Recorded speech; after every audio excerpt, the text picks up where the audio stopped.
Neighbor needed some tree work done. I did 4.5 hours of tree work, traded a little trailer and a little John Deere lawnmower that had no mower deck under it. Come on. There we go. Come on, baby.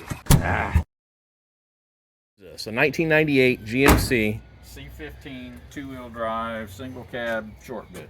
I told Steve that this was an OBS, old body style. I think these trucks are a future collectible beyond belief, probably, because these were really good trucks. I used to hate them when they were new, Steve. I hated them. Yeah. So I told Steve he's got an OBS, and of course I had to say, no, I got an OBS, and I drove my Suburban over here and show him some differences of the model years that he may not be aware of. This is the first time I've ever seen it. I was supposed to come here a few days ago and kind of do a presentation video on this, but you're late. Steve Parker jumped the gun on me. He's already right. got half stuff fixed. He's already got it running. It would not run, and we're going to get Steve to explain to us why as soon as we walk around this thing. So walk us around, Steve. Show us some of the highlights. Tailgate didn't work, and Yeah. you didn't know what was wrong with it. And of course, the typical things are those plastic rod keepers, whatever. Yeah. That's the typical GM. I've had to do it to that truck. And I had to do it to that Suburban. Yeah. Yep. But in this case, it wasn't that. It was actually the latch handle was froze. So you just take it apart and unfreeze it. Yep. Works great. Maybe somebody will know this down in the comments section. These wheels here, I don't recall these being on 98 GMCs. I remember these being on earlier ones, like 94 and earlier. The 98 should have wheels very similar to that Suburban over there. I think this truck probably, Steve, had the steel wheels with the trim rings and the center caps. Which I'd have rather had. I think I would have too. I mean, these don't look bad, but I don't think they're right. I think this is an SL. Is that what we came up with? Yes, it was. It's an SL and trim remember level. this SL, remember Yeah. that was melted. Oh, that one was melted and Melted gone. all down there. Yeah. And so I heat gunned it and then acetoned it.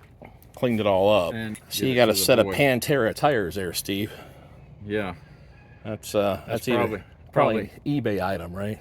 Well, Everybody wants a set of Panteras. They just don't know it, Steve. Yeah. got the original Tiger Paw spare underneath it. Oh, that's good. Uniroyal Tiger Paw. Those were big GM things back then. I don't see any signs of any body damage, Steve. Oh, I can show it to you. Okay, well, is that a factory hitch? No, aftermarket. Yeah, I think Got a nice Rhino liner here. How about the toolbox deal?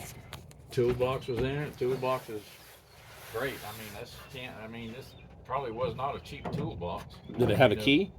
No, he does not have the key, and there was no number on it, but I'm assuming you could probably go get it keyed, but it's Yeah, I think there's only about 10 different keys that they make for them. it's deep and it's all carpeted inside. Of course, I haven't vacuumed it out, but the shocks or wherever you call them, struts were bad, and got a pair of them coming tomorrow. Third light lens was cracked and gasket was bad, so it was just cheaper to get a whole LED light than it was to try and fix the OEM light. Clean. I got new armrests coming Friday. Yeah, they get boogered up. Now this model has roll down windows. Yep. And this one must have had like an appearance package because it's got the chrome around the wheel wells and the lower body side moldings. I took a picture of what's the sheet in the glove box? The RPO codes? Yeah. And then I went online and found a website that decoded all.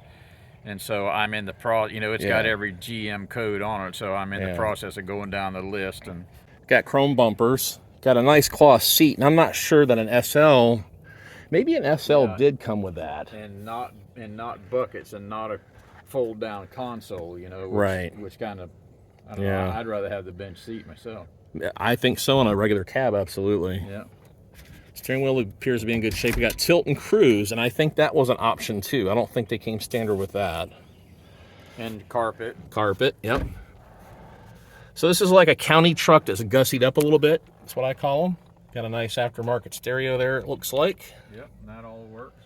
Windshield's got one stinking crack in it. Yep. Headliner's trashed, but that's a GM thing too. Yep. Does the seat slide back and forth pretty good? Oh yeah, that's great. Yeah. Now I think right here, there's no rust. Right. But I think something hit it right here. Mm-hmm. They drilled a hole in it, and this is before they had those weld-on. The stud guns. Yep. Yeah. And I mean Jason guns. Yeah, Yeah. and they drilled a hole in it, and remember they used to put a screw Sheet in there metal screw, and yeah. slide it out. Oh so yeah. I'm gonna just pop all this off and grind this down and put rust kill on there, and try and let it ride until further plans are made. Exactly. The grill's loose. The grill doesn't look that's correct. Yeah, it is though. It is. Yeah. Some bulbs were out, and this adjuster was broke. So this headlight was aimed down at the dirt. Of course. So we got one of those coming. That's got the biggest air filter in it. That air filter is bigger than the one in my diesel tractor. Yeah.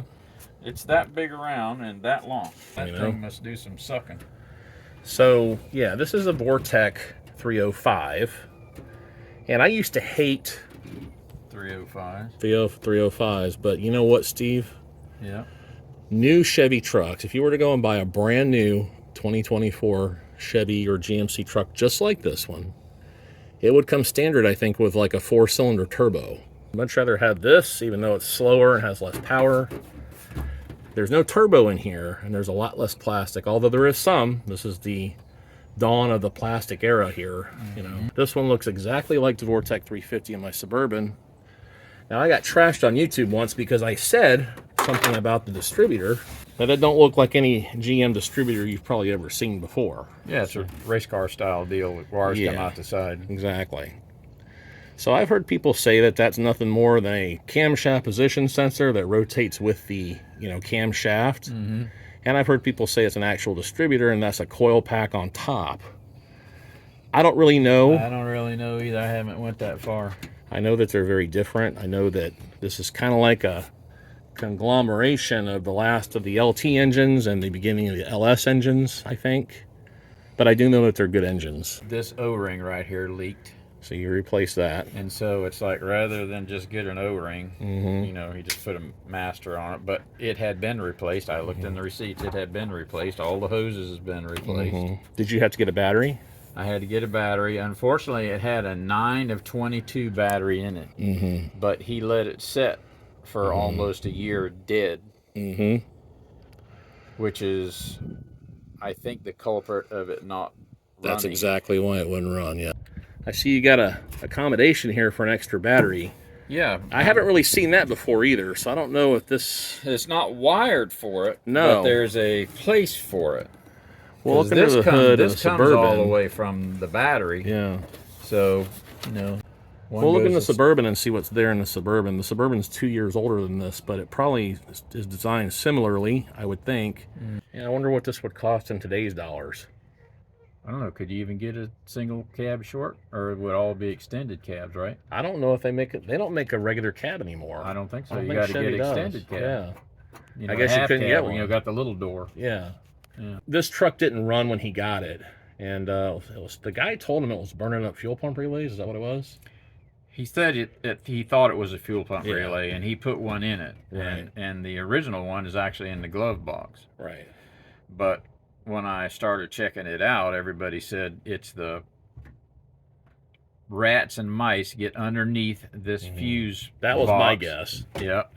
And so I pulled that apart. It was absolutely spotless. Yeah. Right there. Right in that spot in there. Mice are known to get in there and eat up the wires. Fuses. Well, they come in right here. They come in right here. And they go right under there all the way back to that fuse thing. Oh, yeah.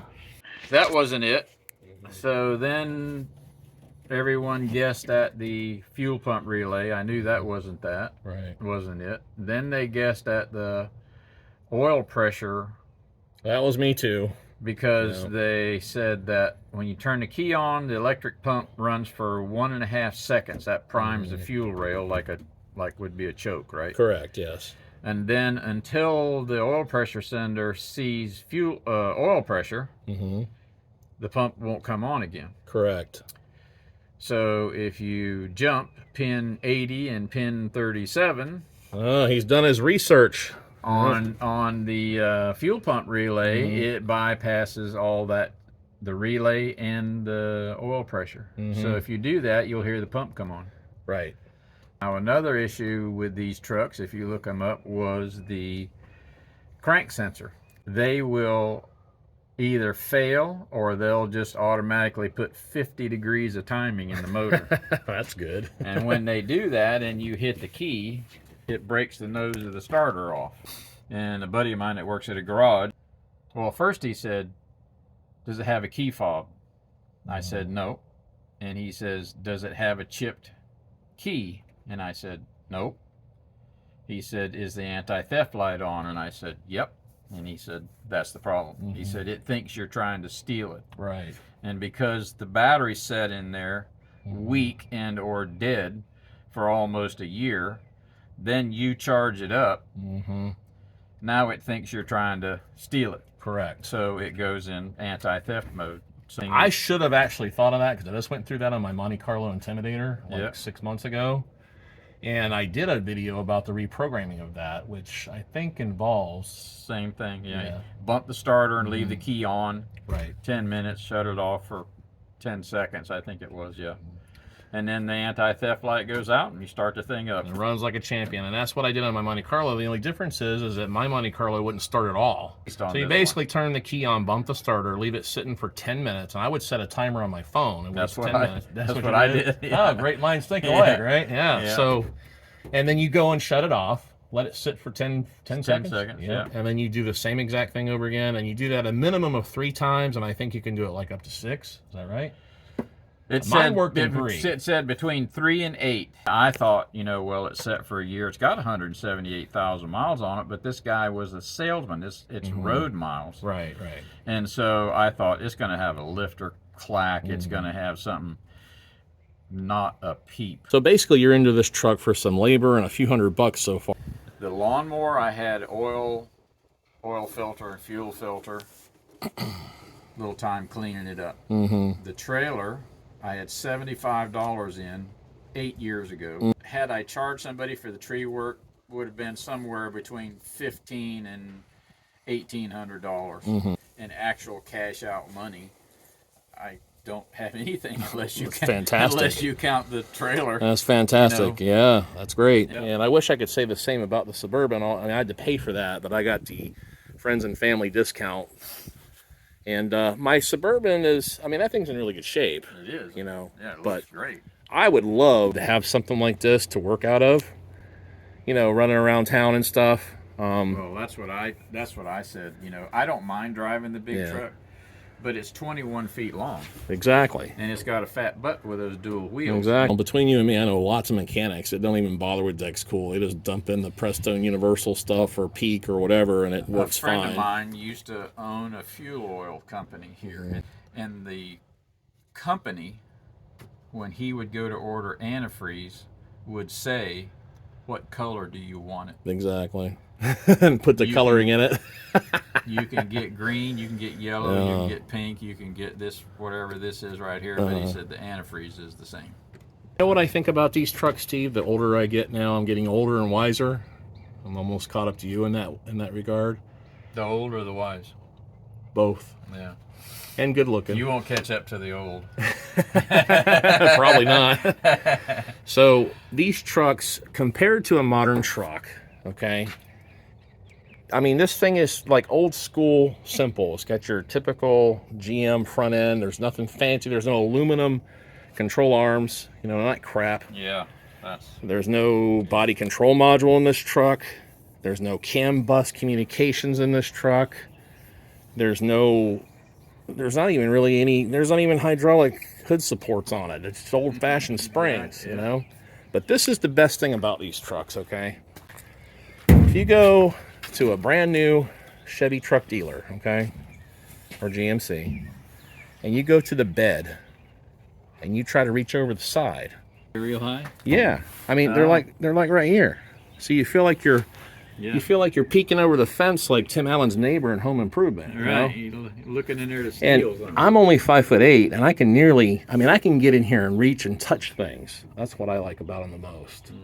So the difference is in this truck, like my 96 Suburban, I never cared for this afterthought looking passenger airbag. I always thought that was kind of hideous.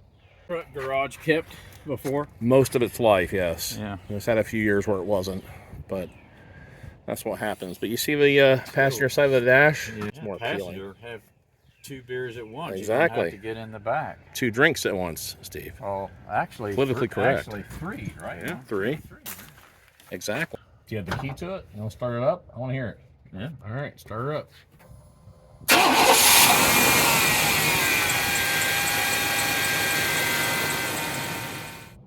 So Steve had already told me he bypassed the accumulator low pressure switch up on the firewall.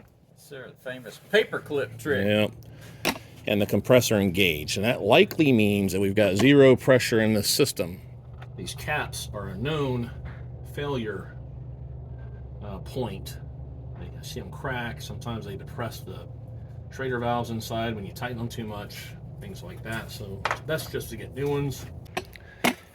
Steve also scored himself a really old but really good vacuum pump. When a car's been sitting for a long time, it can naturally leak. All refrigeration systems can do that. Because you got crappy Schrader valves, you've got compressor shaft seals are your primary source of that. You know, the hoses can have a teeny micron leak. And also in the wintertime, when you don't think about your air conditioner, you should flip that on once in a while, right? Exactly. Just to kind of keep that seal. Keep everything oiled up. Yeah. So what I'm listening for in the vacuum pump is just where that gurgling kind of goes away and stops. If it goes away and kind of stops, I'm pretty confident there's not going to be a leak in the system. If it never goes away, what I'm going to do is shut this valve off and watch this needle, and if it travels back up towards 0 at a high rate of speed, or an unreasonable rate of speed, I know there's a big leak. If it stays there and you let it set down for 15 minutes or so and walk back and look at it and it's gone up 5 inches of mercury, you've got kind of a medium-sized leak. So we're never going to be perfect here. So since I hear that noise in the vacuum pump being very consistent now, I'm going to go ahead and just kill this valve here. And I'm going to just set these down and walk away for a few minutes. So it's been just a couple of minutes and this needle hasn't budged not even a little, nothing.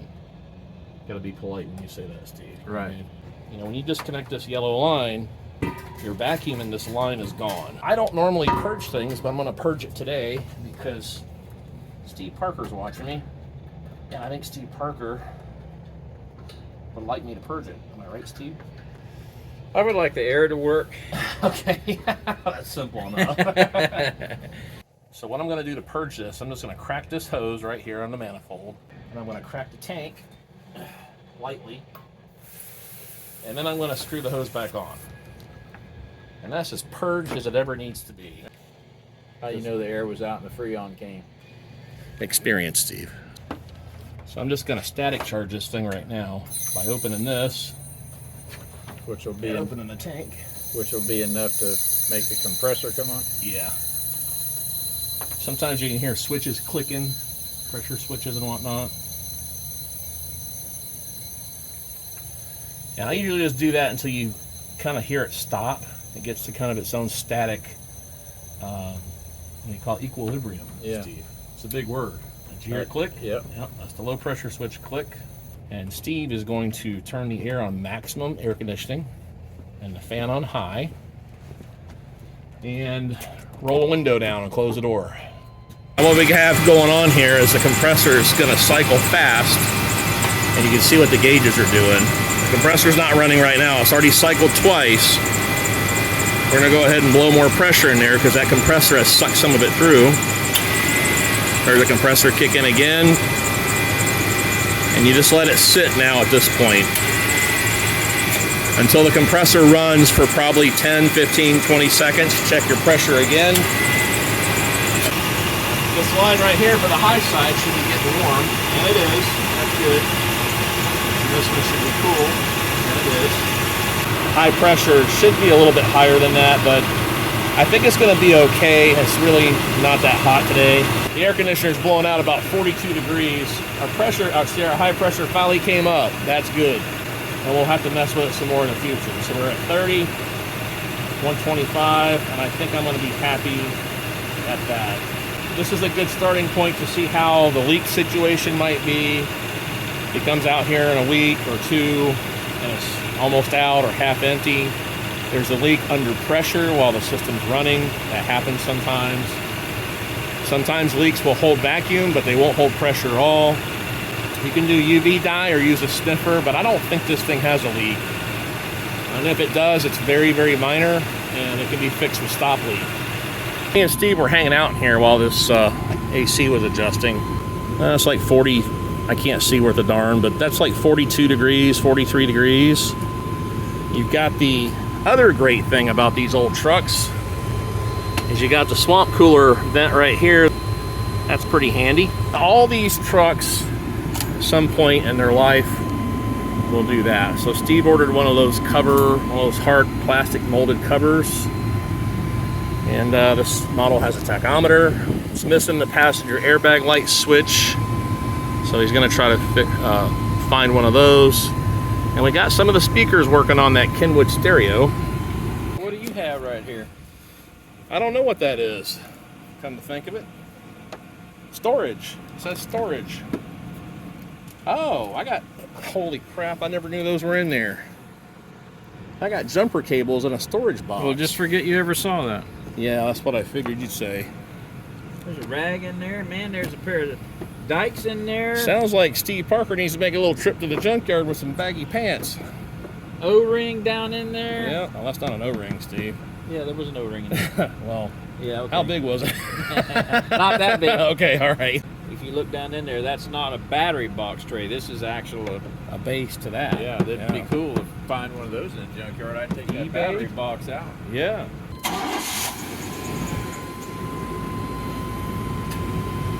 Heard the compressor. You hear? Yeah. It's already getting cold. Dang, your AC's better than mine, Steve. There you go. What do you think about that? Them old trucks. A buddy of mine's got a truck just like this. Lives over in Okeechobee. He's got 510,000 miles on this exact truck. 305? Yeah. Exact same truck.